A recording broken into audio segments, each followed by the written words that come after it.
এই গাড়ীৰ সেইটো মানে ধৰক মই যিটো লাগে নহয় কেতিয়াবা ডক্টৰ থাকে যদি সাংবাদিক হয় প্ৰেছ থাকে ঠিক তেনেকৈ দেৱজিৎ দা কৃষক আৰু তেওঁ কৃষক হিচাপে গাড়ীখনৰ ওপৰত লিখি লৈছে যদি ডক্টৰজনে ডক্টৰ বুলি গাড়ীখনত লিখি পায় বা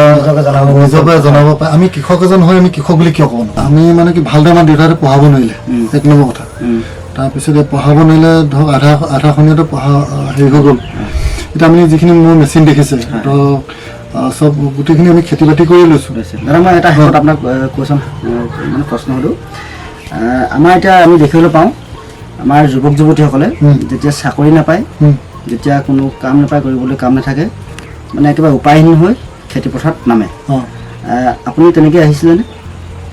চাকৰি বিচাৰিছিলে চাকৰি মানে কি আমাৰ যেতিয়া নেকি আমি খেতিয়কৰ সন্তান বুলি প্ৰথমে আপোনাক কৈছোঁ আমি মানে কি ভালদৰে আমাৰ দেউতাহঁতে পঢ়াব নোৱাৰিলে এক নম্বৰ কথা তাৰপিছতে পঢ়াব নোৱাৰিলে ধৰক আধাখনীয়াটো পঢ়া হেৰি হৈ গ'ল তাৰপিছত চাকৰি পকত চাকৰি পিছে নুঘূৰিলোঁ নুঘূৰি পিনি ধৰক ভাবিলোঁ কৃষি ক্ষেত্ৰখনতে ভালদৰে লাগিছে সেই চাকৰি নোপোৱা বা সেই তেনেকুৱা যে নাপায় কিবা আপোনাৰ দুখ অনুভৱ হয় নেকি কেতিয়াবা বৰ্তমান আমি আচলতে সেইটো চাকৰি বা এনেকুৱা ধৰণৰ দিশত নগ'লোৱেই ধৰক নগ'লোঁ এতিয়া মানে এজন চাকৰিয়ালে যেনেকৈ এটা জীৱন কটাইছে সুচল জীৱন কটাই আপুনি তেনেকৈ কটাইছে বুলি ভাবেনে কেতিয়াবা নিশ্চয় ভাবোঁ হয় মানে কি আমাৰ এতিয়া জীয়াই থাকিবৰ কাৰণেতো প্ৰত্যেকেতো কিবা এটা কৰ্ম নহয় কৰ্ম এটা কৰিব লাগিব এতিয়া আমি যিহেতু চাকৰি তাকৰিটো নাপালেই বা সেইটো নহ'লেই অন্যান্য বাহিৰৰ এযোৰতো নগৈ ঘৰতে মানে ধৰক খেতি কৰ্ম কৰি এতিয়া আমি ধুনীয়াকৈ চলি আছোঁ গাড়ীও লৈছে খেতি পথাৰে সেই গাড়ীৰ সেইটো মানে ধৰক মই যিটো লাগে নহয় কেতিয়াবা ধৰক চবৰে এটা মনত চখ এটা থাকে ন গাড়ী এখন চলোৱা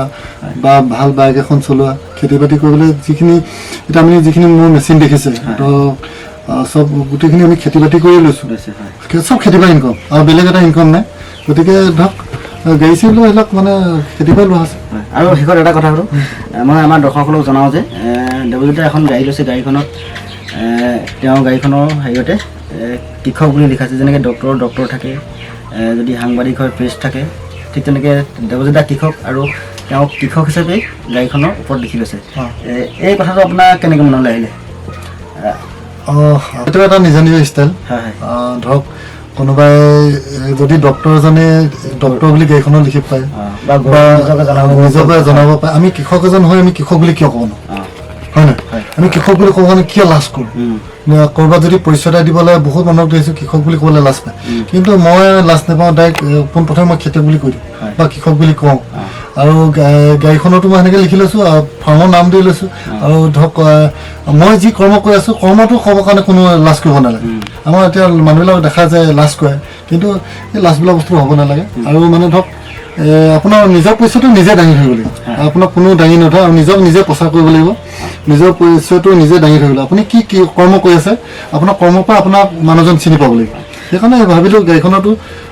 কৃষক বুলিয়ে লিখিলোঁ দাদা ধন্যবাদ আপুনি ব্যস্ত আছে ব্যস্ততাৰ মাজতে আমাক ইমানখিনি সময় দিলে আৰু বহুখিনি মূল্যৱান কথা ক'লে এইখিনি আমাৰ কৃষকসকলে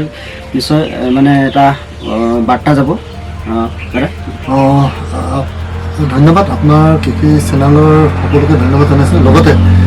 আমাৰ যিসকল মানে মোৰ কৃষক সতীৰ্থ বন্ধু আছে সকলোলৈকে মানে মই ধন্যবাদ জনাইছোঁ শেষত মই আমাৰ দৰ্শকসকলক কওঁ যে কৃষক দেৱজিৎ চাংমাই যিটো মডেল লৈ ইয়াত কম ঠাইতে খেতি কৰি আছে এই মডেলটো এটা খুব মানে বৰ্তমান সময়ত এটা খুব প্ৰাসংগিক এটা মডেল এই মডেলটোৰ বিষয়ে আপোনালোকে জানিবলৈ কৃষক দেৱজিৎ চাংমাইৰ লগত আপোনালোকে যোগাযোগ কৰিব পাৰে বা আপোনালোকে আহি তেওঁ কৃষি ফাৰ্ম পৰিদৰ্শন কৰক আৰু এই ফৰ্মুলাটো আপোনালোকে আপোনালোকৰ নিজেও ব্যৱহাৰ কৰিব পাৰিব ধন্যবাদ